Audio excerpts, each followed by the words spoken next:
Today is August 25th, and I am going to bring to you my zucchini pizza tutorial. So this is a healthy eat that's really good, and I hope we're all going to like it because this is my first time too.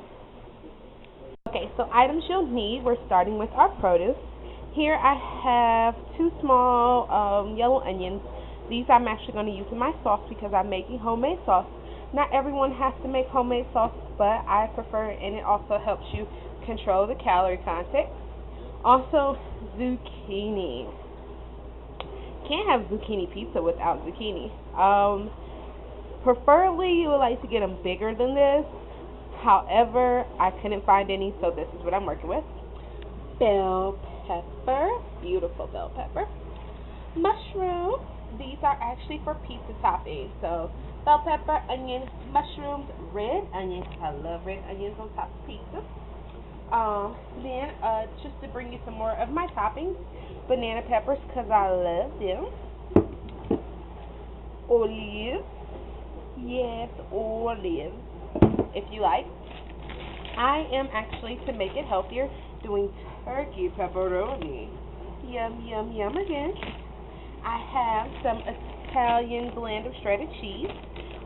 It has mozzarella provolone, parmesan, asiago, fontina, and romano cheese.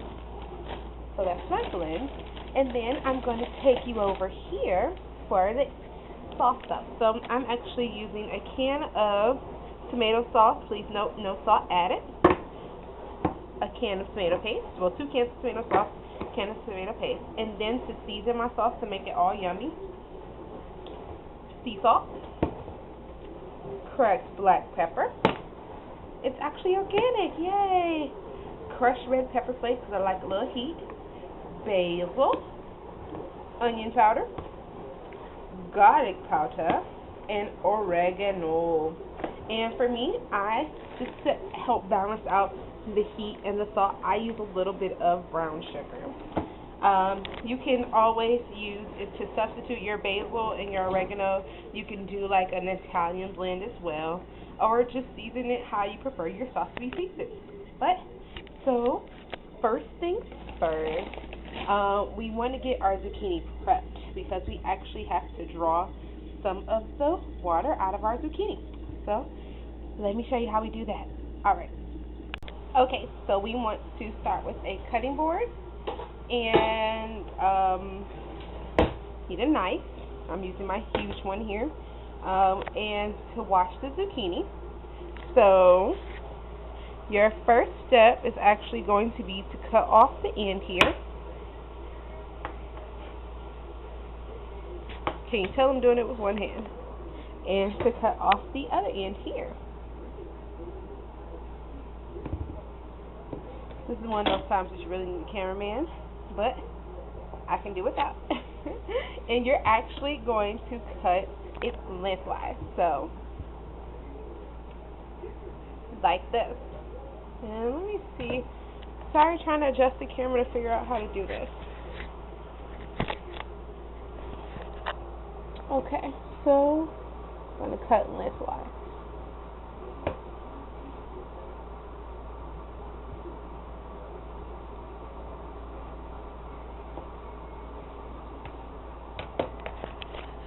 So see, this is the type of slice that we want to have for our pizza.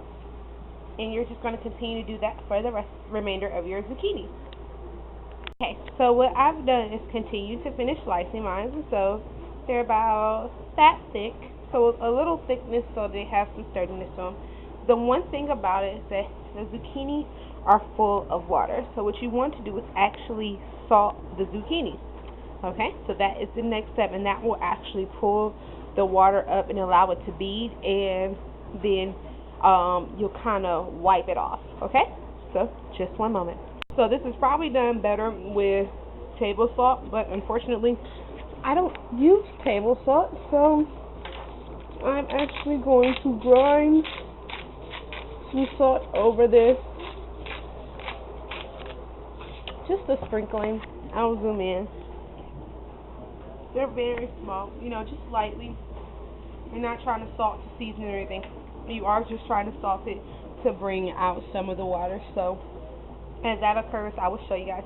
But you do want to have this like sit for like a half an hour. So this is probably like good to do this step early on. So I'm going to set this aside and continue to prep my veggies. All right, just a moment. Oh, sink. First things first for me, I think you need to determine what you're going to keep raw and just put on top of your pizza and what you're going to actually like cook. So my mushrooms are going to cook, bell pepper's going to be raw, and my red onion's going to be raw. So I'm going to break down my red onion, and you have to think about how small our zucchinis are, and it's going to be full of toppings and stuff. So because they're not that wide, and that's why I said it'd be nice to have bigger ones, you should probably cut your onion and your bell pepper and the rest of your toppings pretty small so that you can have a significant amount of them on your pizzas.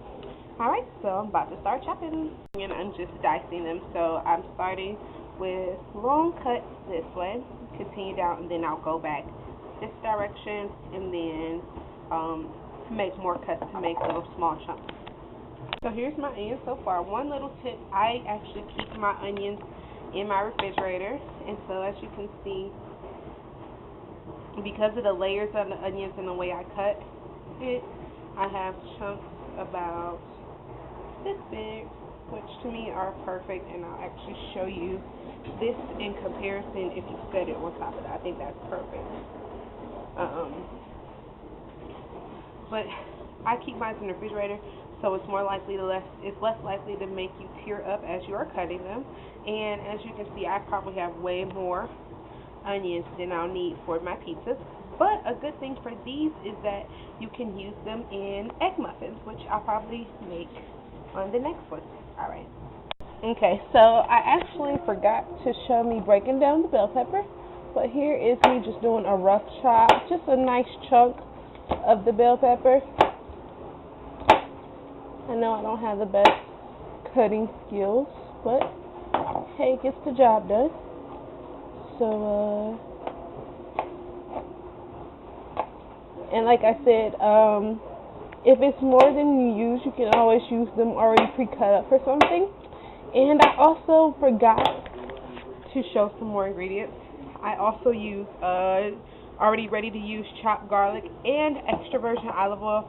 I'll put like words when I show the ingredients that those to be added, just in case, so no one gets surprised. So I am going to finish this bell pepper up.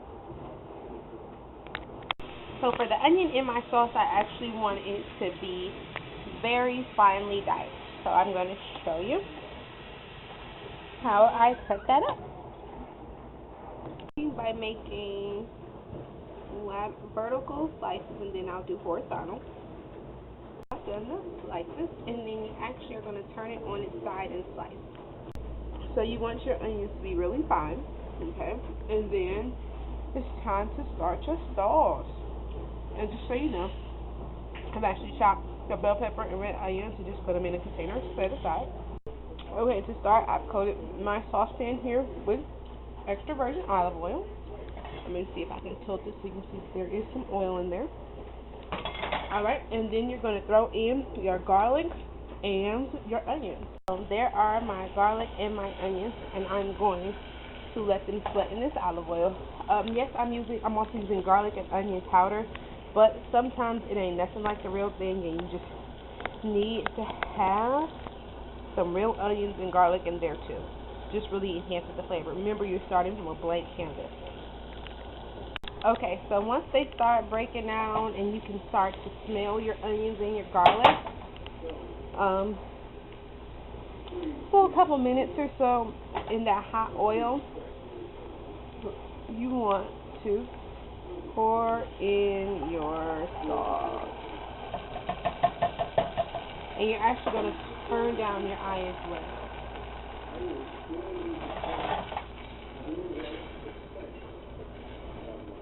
Sorry, this is for lack of a spoon with the this sauce right now. So, pour in the rest of our sauce here.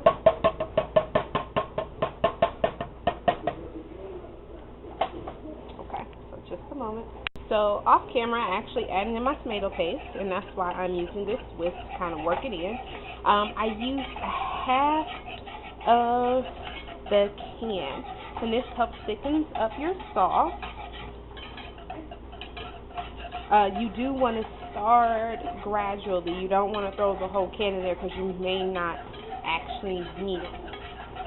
So, mix that together, and you let these warm up and work together, and you test your consistency. Sorry, my scale was just in the camera. So after whisking those together, you let it heat up. Alright? So we'll come back in about 5 minutes or so. So you know, the sauce does splatter. Ooh, I just got some in my face. And here is my lid. I had to put a lid on it. And it still splatters. So I'm going to actually turn it off for a moment for this purposes. I say taste your sauce and then determine how to season it. Okay? So right now, this is cracked black pepper, oregano, basil, onion powder, garlic powder, red pepper flakes, and sea salt. So I'm going to taste this and see, and then I'll probably add a little bit of teensy bit of brown sugar. And from there, I'll see if it needs anything else. Alright. Okay, so that is the brown sugar I added to my sauce, so we'll see how it goes from here. So what actually happens after a while, you see how the water actually pools on top of the zucchini. We're actually just going to wipe this off with some paper towels. But that's what you want to get the water out. So I forgot to show my breaking down of the mushrooms, but this is me just a little bit of olive oil and sauteing them. Yummy, yummy. Finish my pan. But here is my zucchini, all sauced up. Next I'm going to do cheese and toppings. Now we have cheese. Now to make this really a pizza. I'm a little animated. I'm a little excited. You know, our oven has been preheated to 400 degrees. They're really starting to look like pizzas now. We're going to put olives and pepperoni and some banana peppers on some of them. Okay? Now with olives. This just looks like a pizza. You can't even tell it's zucchini. We covered a select few of them with banana peppers so that there are some without. And now I'm going to top with my turkey pepperoni and then a little bit more cheese. And they're going in the oven. I should have put the pepperoni down on top of the cheese and sauce, then put toppings on it. But you cook and you learn, huh? I'm gonna just put some cheese over this and bake them, and hopefully they come out decent. Alright. Okay, and into the oven. Discombobulated tutorial. Forgot the mushrooms, so I just sprinkled the mushrooms on top as well. So we'll see how this comes out. I promise I'll get better at these food tutorials. Okay, so setting the timer for 15 minutes on my microwave, and I'll come back to it then. 15 minutes later, they're looking delicious. You can kind of hear them bubbling. I'm going to leave mine in probably another 10 minutes or so. I'm leaving them in a little bit longer just to get the cheese a little bit more brown, a little bit more melted, and then I'll be taking them out to cool. So it was more like another 5 minutes or so, but this is how they look. I'll show you a better picture and better lighting other than the kitchen light, but I think they look yummy to tummy. Voila! There you have it. The delicious zucchini pizza. It's awesome. Tasting one. Oh my goodness, I'm in love.